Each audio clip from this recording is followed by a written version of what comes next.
Imbis na ibenta, itinambak na lamang ng mga magsasaka sa bakanting loting ito dito sa Barangay Ambassador sa Tublay, Benguet ang sangkaterbang mga carrots at repolyo na kanilang inani.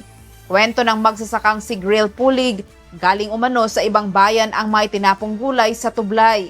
Ang ilan sa mga ito maayos at pwede pang mapakinabangan, habang ang iba naman ay nagsisimula ng mabulok. Yung gulay na tinatapon dito, hindi po galing dito sa Tublay. Galing sa Mountain, Kabayan, sa ibang munisipyo. Pero yung dumadaan lang po dito kasi. Dito lang po kasi yung daanan nila.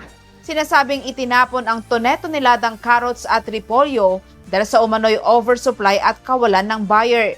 Sa La Trinidad Vegetable Trading Post, maraming carrots ang halos hindi na rin maibenta.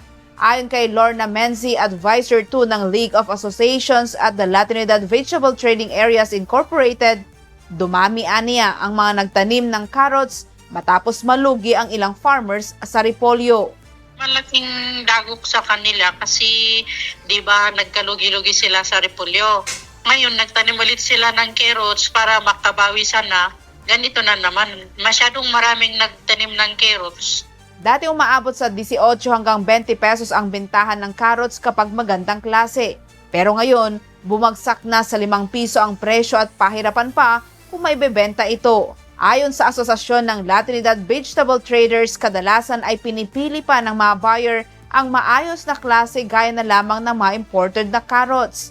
At dahil sunod-sunod ang masamang panahon sa Benguet, maraming mga magsasaka ang nahihirapan sa kanilang mga pananim. Bukod dito, apektado rin ang paghatid sa trading post dahil sa maaberya sa kalsada gaya ng landslide. Kaya't may mga pagkakataon na kailangan pa nilang dumaan sa mas malalayong ruta na nagdudulot ng dagdag gastos sa transportasyon. Sa gitna ng oversupply, bagsak na presyo at kawalan ng buyer, napipilitan ang ilang mga magsasaka na itapon na lamang ang kanilang mga ani na nangangahulugan ng malaking pagkalugi at pagkauwi sa wala ang ilang buwan nilang pagpapagod sa pagtatanim. Grace Doctolero, humahataw sa balita ngayon.